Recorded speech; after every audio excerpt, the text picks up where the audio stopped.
ঘরে আসতে, আর রাস্তায় দেখে দুটো 500 টাকার কড়কড়ে নোট পড়ে হচ্ছে। মানে কত কত টাকাটা বিসমিল্লাহ বলে তুলে আলহামদুলিল্লাহ পকেটে রেখে এবার হাত তুলে বলতে আল্লাহ, তা আমার তোমার কি আমার উপর বিশ্বাস টিসাই নেই? আমি কি তোমার দিদুনি? তুমি মালটা হাতে পেয়ে আগে নিজেরটা কেটে লেছো। ওয়াজ বুঝতে পারিনি, ওয়াজ বুঝতে পারিনি। আয় আব্বা, ও দোয়া করেছিল আল্লাহর কাছে কত কত পেয়েছে। এবার হাত তুলে বলছে আল্লাহ, তা তোমার কি আমার ওপর বিশ্বাস জানি? আই করিমের বেটা কোনোদিন মিথ্যে কথা বলেছি? আমি তো বলি যে 1000 আমি নেবো, 1000 তোমার দেবো। তা তুমি টাকাটা হাতে পেয়ে আগে নিজেরটা কেটে লেছো। খোদার কসম, এই মুসলিম জাতি আমরা জলসায় আসি, আমাদেরকে বলে হুজুর কোরআন হাদিস দিয়ে স্টেজে ওয়াজ করবেন। তবে আপনি তো সব বোঝেন এখন বর্তমান পরিস্থিতি, এখন বন্দর লোন গুরু লোন ভর্তি, ওসব নিয়ে আপনার বেশি বলা দরকার নেই। কেননা আমি নবীর মেম্বারে বসে বলছি, এই বন্দর লোন গুরু লোন নিয়ে যেখানে যেখানে চেপে ওয়াজ করেছি, সেখানে সেখানে আমি লেবিছি পয়সা কম গেছে। এই নবীর মেম্বারে বসে বলছি, কেননা এখন 100-র মধ্যে 98 গ্রামে, আমি শুধু আপনাদের এখানে কেন, আমাদের গ্রাম ভালো আছে নাকি? আচ্ছা বলুন, গোটা দুনিয়ার লোক যদি বন্দর লোন গ্রুপ লোন খায়, এটা হালাল হয়ে যাবে? কথা বলে না, এটা হালাল হয়ে যাবে? তা হারাম আলেমরা হারাম বলবে না? 2023 সাল চলছে, মুসলমানেরা কত নিকৃষ্ট হয়ে গেল। 2023 সাল চলছে, মানুষ চাঁদে যাচ্ছে, আর মুসলমানরা বলবো 2023 সাল মানুষ চাঁদে যাচ্ছে, আর মুসলমানের ছানারা মসজিদে জুতো চুরি করতে যাচ্ছে। সত্যি বললাম? 2023 সাল মানুষ পরমাণু বোমা তৈরি করছে, আর মুসলমানেরা রমজানের ইফতার করছে বন্দর লোনের টাকায়। 2023 সাল মানুষ কোটিপতি হচ্ছে, আর মুসলমানেরা গ্রুপ লোনের টাকায় সেহরি করছে। এই কথা বললি আমি খারাপ? এই বাবু, এখানে যত মুরব্বী বসে আছে, আমি নবীর মেম্বারে বসে বলছি, এখন বর্তমানে যারা হারাম খায়, এই সুদ বলেন, আপনার বন্দর লোন গ্রুপ লোন, আমি নবীর মেম্বারে বসে বলছি স্বভাবে খায়, ওভাবে নয়। সত্য বলছি না মিথ্যে বলছি? এই মুরব্বীদের জিজ্ঞেস করো ও ভাব কারে বলে, এই মুরব্বীদের জিজ্ঞেস করো। আমার বাপ এখন বেঁচে আছে, 78 বছর বয়স। আমার বাপ বলে, কারিমুল্লাহ, আমরা ফ্যান তো দূরের কথা, আমরা একজন জমিদারের বাড়িতে দাঁড়িয়ে থাকতুম, ফ্যানটা উঠোনে ফেলে দেবে, হাত দিয়ে চেটে চেটে খাবে। সেও বাপ এখন। এই বাবু, আমার 27 বছর বয়স, আমি আমার ছোটবেলায় দেখেছি আমাদের খাওয়া হয়, নবীর মেম্বারে বসে বলছি, দুপুরবেলা ভাত রান্না হয়, আটার ফিন্নি চেটে চেটে খেয়ে, আর চাল ধার করলে তবে রান্না হতো। এখনকার ছেলেরা চাল ধার কি বোঝে? কথা বলে না, বোঝে? এখন সে অভাব আছে। তাহলে এখন যারা বন্দর লোন গ্রুপ লোন খায়, আমি নবীর মেম্বারে বসে বলছি, এ বাঁদরের বাচ্চারা, এরা ওভাবে খায় না, স্বভাবে খায়। এর রক্ত ভালো নয়, এর রক্ত মুনাফিকের রক্ত, এর মুমিনের রক্ত যদি হতো, খোদার কসম, যে নবীর পেচ্ছাপ পাপ, যে নবীর পায়খানা পাপ, যে নবীর রক্ত পাপ, যে নবীর ঘাম পাপ, যে নবীর কোনো ছায়া ছিল না, সেই নবী তার নবুয়তের পেটে পাথর বেঁধেছে। এ ওয়াজ শুনেছেন না শোনেন? এই জোরে বলেন, শুনেছেন না শোনেননি? নবী পেটে পাথর বেঁধেছে কেন? কেন কেন? খিদের জ্বালায়। তুই তো সেই নবীর উম্মত। এই বাঁদরের বাচ্চা, তোর লজ্জা নেই, শরম নি, হায়া নি, কায়া নি, কুকুরের গু খেয়ে মরে যা। বাঁদরামি করার জায়গা পাও নাই।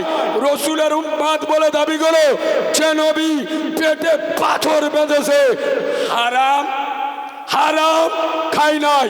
তুমি না সেই নবীর উম্মত? ইমান তৈরি করো, মরে যাব, সুদের টাকা খাবো না।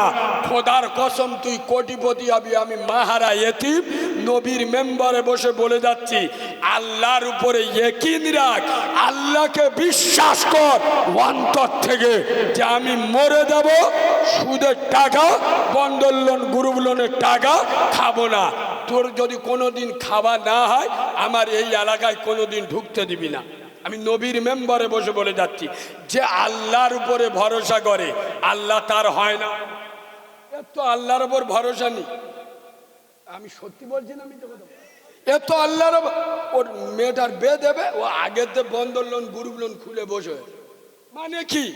ও তো নিয়ে তোটা যে আমি গরিব মানুষ, আমার বন্ধন লোনতে টাকা নিতে হবে, তা তোর নিয়ে হারাম খাওয়া, তুই হারাম খা।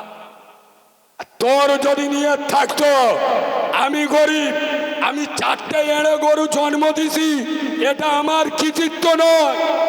আরে শুধু মেলামেশা করলে বাচ্চা হয় না, আল্লাহর কুদরত থাকতে হয়। বাংলায় তাকিয়ে দেখো, কত মানুষ একটা বাচ্চার জন্য কোটি কোটি টাকা খরচ করে, তার বাচ্চা হচ্ছে। তারা কি মেলামেশা করে না? এর দ্বারাই বোঝা যায় শুধু মেলামেশা করলে বাচ্চা হয় না। আল্লাহ তো 4টে এড়ে গরু দেছে, আল্লাহ রেজেক্ট দেবে না দেবে? তুই এই বিয়াদবের বাচ্চা, তুই খাবি, তোর কি, তোর ভিতরে কি ক্ষমতা আছে? রুজির মালিককে আল্লাহ তোর ঘরে 4টে এড়ে গরু দেছে, আল্লাহ চিন্তা। হ্যাঁ না, তুই আল্লাহর উপরে ভরসা কর, খোদার কসম তোর বাচ্চারা না খেয়ে মরবে না। তুই আল্লাহর উপরে ইকিন রাখ, আমি মরে যাব, হারাম মাল খাবো, এই ইকিন আমার। এরা মনে হয় রেগে যাচ্ছে।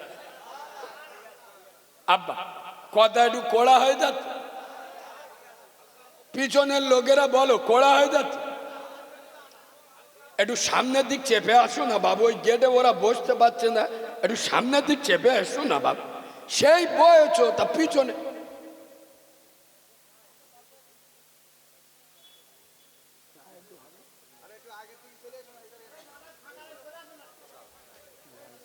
হ্যাঁ, লাচা হলি খুব ভালো। গলাটা যেন টেনে নিচ্ছে, আমি বুঝতে পারছি। মাইকের সাউন্ড ঠিক আছে, কিন্তু শ্বাস টানছে। আব্বা আমার কথা কি আপনাদের অসুবিধা হচ্ছে? বলেন তাহলে আমি চুমো খাওয়া ওয়াজ করে চলে যাই। কোন ঘটনাটা শুনবেন বলুন, চোখ বুলু কত। এরা মনে মনে করে ওয়াজ মানে কি? মৌলবি উঠে বলবে, বাবারা বাবারা, পীরানে পীর বড় পীর বাবা আব্দুল কাদের জিলানি মাদ্রাসায় গিয়েছে, হুজুর বলেছে আউজুবিল্লাহ বিসমিল্লাহ, বড় পীর সাহেব 19 পাড়ায় গিয়ে গিয়ার মেরেছে। একবার জোরে বলো সুবহানাল্লাহ। উদুম চালাচ্ছে। আমি তো চুমো গাওয়া হুজুর না রে বা, আমি স্টেজে উঠে বলবো, আব্বা এ মজমাই বসে দোয়া করলি দোয়া কবুল হয়ে যাবে।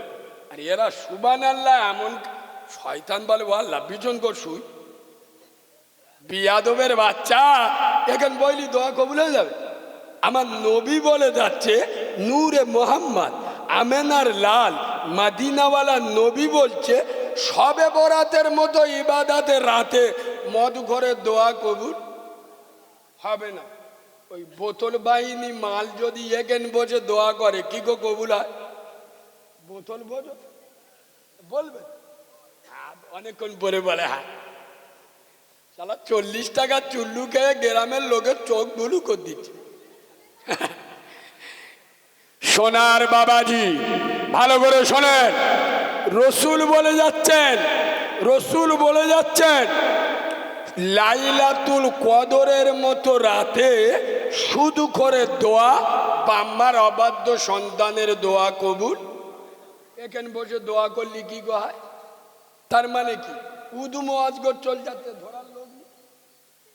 শোনেন, দুটো পায়ে ধরে বলে যাচ্ছি, সোনার আব্বা, আমি আপনাদের কেন বড় ছোট কথা বলবো? আপনাদের সাথে আমার ঝগড়া আছে, অশান্তি আছে? আমি আল্লাহকে সাক্ষী রেখে বলছি, জাতিকে বাঁচানোর উদ্দেশ্যে বলে যাচ্ছি। আমি জানি আমার বিরুদ্ধে প্রচুর লোক লেগে গেছে, তারপরেও আমি হক কথাগুলো বলে যাচ্ছি যে আল্লাহ 10 জন আমার বিরুদ্ধে বলুক, কিন্তু আল্লাহ তুমি জানো আমি ভাইরাল হওয়ার জন্য বলি নাই। আরে এই যন্ত্রটা চিনে নেন, এ বাংলাদেশের গিয়াসউদ্দিন তাহিরি নয়, পশ্চিম বাংলার কারিমুল্লাহ জেহাদি। চোখ বুলু হয়ে যায়, বিনা উজুই বাবে জানাজা পড়িয়ে দেবো, শালা ফেরেশতারা বুঝতে পারবে। সোনার বাবাজি, জাতিকে বাঁচানোর জন্য বলে যাচ্ছি, সারা জীবন ভোর ওয়াজ করে বন্দরলন গ্রামতে তাড়াতে পারবেন? কথা বলে না, তাড়াতে পারবেন? এরা কি বলে, আমরা স্টেজে বলে কারিমুল্লাহ বাবু স্টেজে উঠে ওয়াজ করবে কোরআন হাদিসে, তবে জেনার বিরুদ্ধে বলবে না। কার বিরুদ্ধে? তুমি তো সব জানো, ইয়ং ছেলে, এখনকার মেয়েদের কারবার, চারা মেয়েরা, বুঝতে পারছো? হ্যাঁ, আগে আই বুড়ো ইয়ং মেয়েরা পালাতো, এখন 4 বালের মা মাঝে মাঝে হিজরত করতে। এই হ্যাঁ না আল্লাহর কি রে বাপ, তোয়ালে 3টে ছানা রেখে দে, অন্য এড়ে গরু ধরে হিজরত করে। এই হ্যাঁ না হুজুর, আপনি কোরআন হাদিস দিয়ে ওয়াজ করুন, তবে জেনা ব্যভিচারীর বিরুদ্ধে বলবেন না। আসলে ব্যাপারটা কি বলবো বাবু, ব্যাপারটা কি বলবো? এই শোনেন, আমার বাড়ি ডায়মন্ড হারবার, দক্ষিণ 24 পরগনা। আমাদের ডায়মন্ড হারবার একটা মহাকুমা। আমাদের ডায়মন্ড হারবারে খুব গুরুত্ব দিয়ে শোনেন, আমাদের ডায়মন্ড হারবারে বড় বড় ডাক্তার বসে, খুব গুরুত্ব দিয়ে শোনেন। তা আমার পাড়ার একটা লোক, মুরব্বী আব্বা, আমার পাড়ার একটা লোক 55 বছর বয়স, শরীর খুব খারাপ, ডাক্তারখানায় গেছে, 1000 টাকা ফি। গিয়ে বলতে, ডাক্তারবাবু আমি শুনেছি আপনি খুব ভালো ডাক্তার, আপনার 1000 টাকা ফি, ওই জন্যই আমি আপনার কাছে এসছি। তবে ডাক্তার আমার বয়স 55 বছর। কত? তোমার মেরে কেটে 30-32 বছর বয়স, আগে ওষুধ দেওয়ার আগে শুনে নাও। এই ডাক্তার, তুমি যখন ভালো করে মেয়ের মার পেটে আসুনি, আমি সেখান থেকে তামাকে দাঁত মাজি আর বিড়ি খাই, আর এখনো তামাকে দাঁত মাজি বিড়ি খাই, আর যতদিন বেঁচে থাকবো তামাকে দাঁত মাজবো বিড়ি খাবো। ডাক্তারের চোখ বুলু হয়ে গেছে। আল্লাহর কি রে, যে বাপের জন্মে পেশেন্ট দেখি, এরাম পেশেন্ট জীবনে মরবো, আমি ছাড়বো না। এই ডাক্তার, আমার বয়স 55 বছর, তোমার বয়স মাত্র 30-32 বছর। তুমি তখন হয়তো মায়ের পেটে সবেন দুনিয়ায় এসেছো, আমি সেখান থেকে তামাকে দাঁত মাজি বিড়ি খাই, আজও তামাকে দাঁত মাজি বিড়ি খাচ্ছি, আর ইনশাল্লাহ যতদিন বেঁচে থাকবো তামাকে দাঁত মাজবো, বিড়ি খাবো। এর ওপরে যদি কোনো ওষুধ থাকে চালো, নইলে তুমি পরের পেশেন্ট ডেকেলো, আমার বেকার সময় নষ্ট। কথা বলে চোখ হলুদ হয়ে।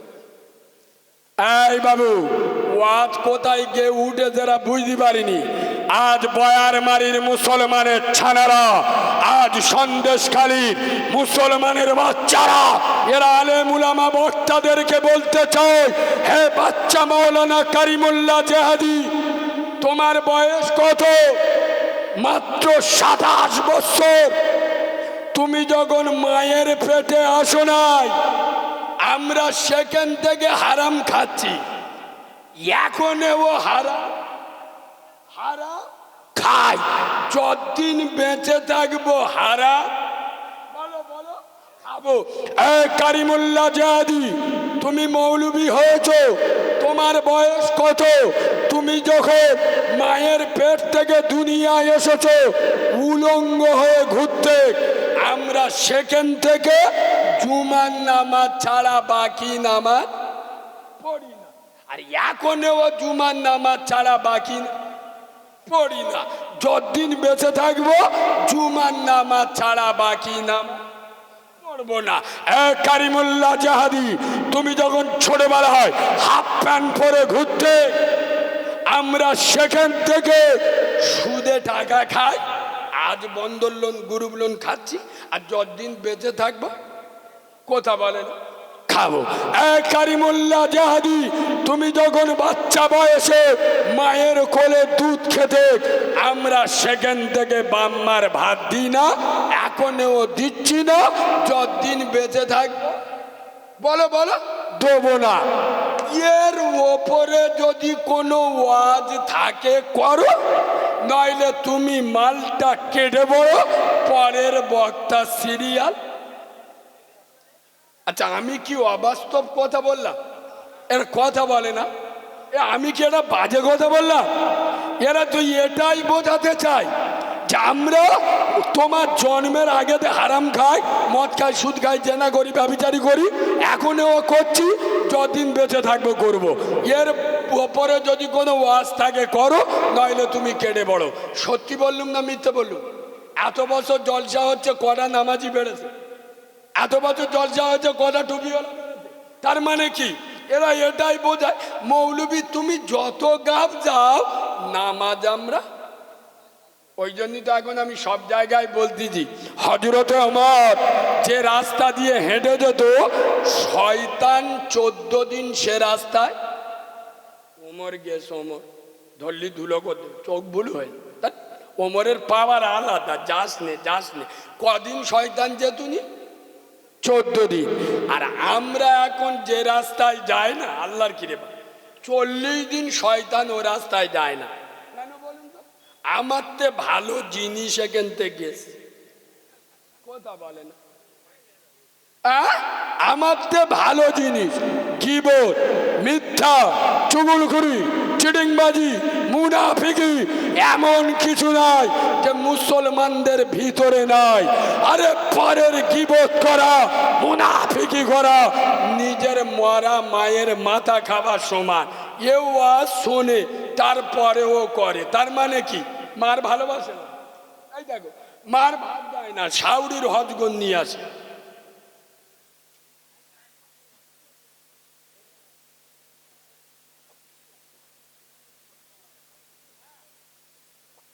একবার দরুদ শরীফ আল্লাহুম্মা।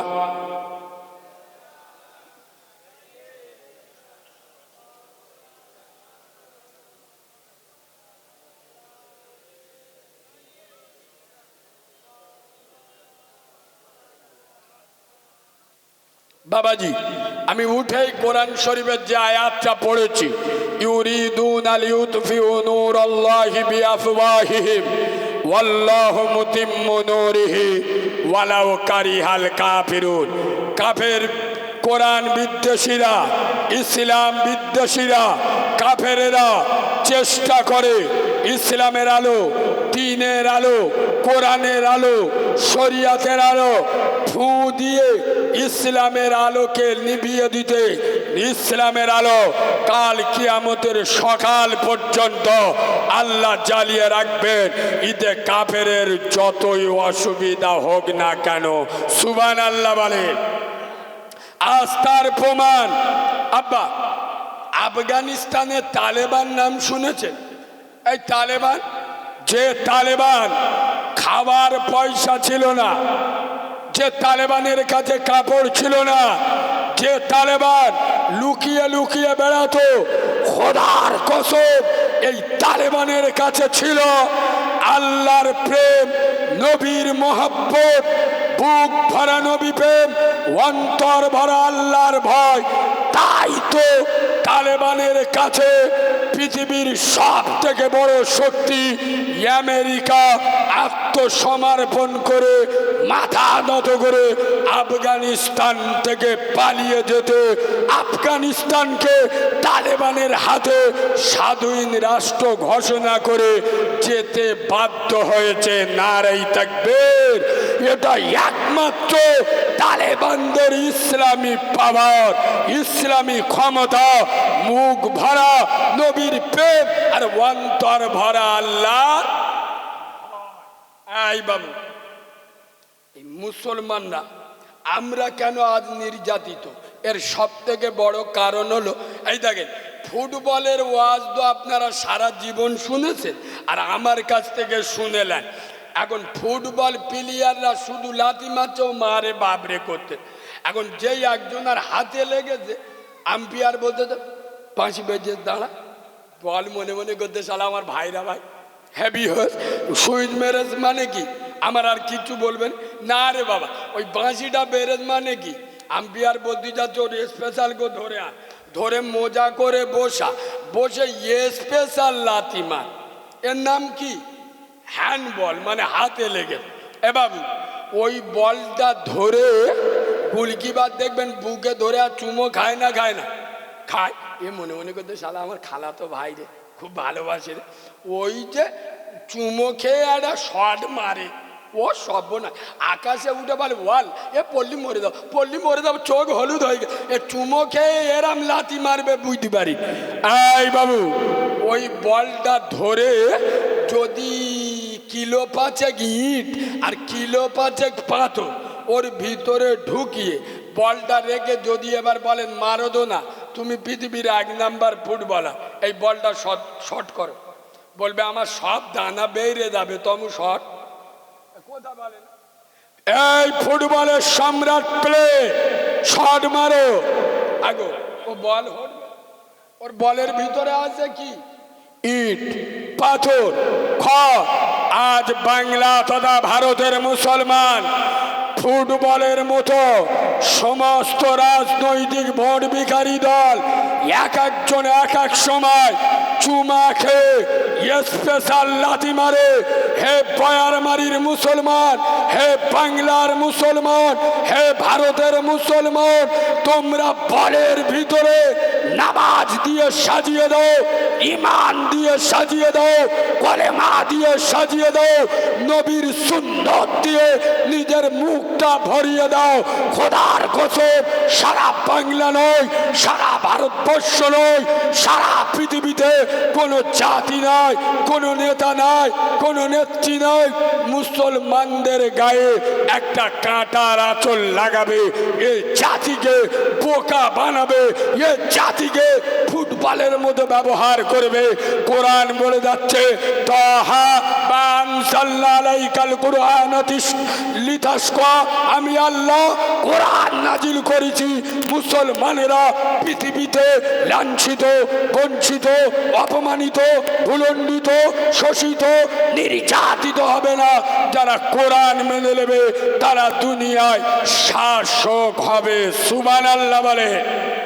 কোরআন মেনেছিল হযরতে ওমর, অর্ধেকটা পৃথিবীর বাদশা আল্লাহ বানিয়ে দিয়েছিল। সুবহানাল্লাহ বলে। আর আমরা কোরআন মানি, এই দেখো কোরআন মানি কখন চাচি মরে গেছে, চাচা মরে গেছে, 40টা মাদ্রাসার ছেলে দাউদ করে চাচার মাথার দ্বারে বসে কোরআন পড়াচ্ছে। আগো কোরআন এসছে জীবিত লোকের জন্য না মৃত লোকের জন্য? কথা বলে না। ও চাচা সারা জীবনে একদিনও বসে কোরআন শোনেন, মরে গেছে মাদ্রাসার ছেলে ডেকে জোর করে কোরআন শোনাচ্ছে, কোনো লাভ হবে? এ বাবু খোদার কসম নবীর মেম্বারে বসে বলছি, একটা ইতিহাস তুলে ধরবো, চোখের পানি ধরে রাখতে পারবেন না। আমার দিন দুনিয়ার বাদশা বিশ্বনবী আব্দুল্লাহর বেটা আমেনার লাল নূরে মোহাম্মদ মদিনাওয়ালা নবী আমার রসুলুল্লাহর কটা মেয়ে বলুন তো? কটা? রসুলুল্লাহর কন্যা কটা? 4টে। কি কি নাম বলুন? বাহ, বেশিরভাগ লোক জানে না, এদের অত সময় আছে? নবীর মেয়ের নাম জেনে এদের কি হবে? দাঁড়া, আমার বউ জিজ্ঞেস করছে, আমার বউ জানে, এই এড়ে গরু জানে না। এ 4টে নায়িকার নাম জিজ্ঞেস কর, ও সব না। নুসরাত জাহানতে শুরু করবে আর কোয়েল মল্লিকই শেষ করবে, হাসতে। কথা বুঝতে পারি? শোনেন, রসুলুল্লাহর 4টে কন্যা, রুকাইয়া, কুলসুম, আম্মাজান ফাতেমা আর আম্মাজান জয়নাব, 4 জন। খোদার কসম এই 4 জনের মধ্যে হযরতে জয়নাব রসুলুল্লাহর মেয়ে হওয়ার কারণে, রসুলুল্লাহর কন্যা হওয়ার কারণে তার জীবনে এত দাম দিতে হয়েছিল, এত কষ্ট ভোগ করতে হয়েছিল, তিনটে মেয়ের এর দাম দিতে হয়নি। এই জয়নাবের বিয়ে হয়েছিল কার সাথে জানেন? জয়নাবের বিয়ে হয়েছিল আবু তালেবের ছেলে, নাম হলো উতবা। কি নাম বলো? উতবা। উতবা আবু লাহাবের ছেলে উতবা। খোদার কসম, শুনলে পাগল হয়ে যাবেন। মাঝে মধ্যে হজরতে জয়নাব যখন রসুলুল্লাহর কাছে আসতেন আর হাতে দাগ, মুখে দাগ, আমার নবী বলতো, জয়নাব কি হয়েছে মা? হযরত জয়নাব মুচকি হেসে বলতো, আব্বা আমি তো মুহাম্মদ সাল্লামের মেয়ে, আমার খানিকটা দাম দিতে হবে না? সুবহানাল্লাহ বলবেন। এই জয়নাব, খোদার কসম, আমার রাসূলুল্লাহ যেদিন মক্কা ছেড়ে মদিনায় হিজরত করেছিলেন, হযরতে আবু বকর সিদ্দিককে নিয়ে মক্কা ছেড়ে মদিনায় পালিয়ে গিয়েছিলেন।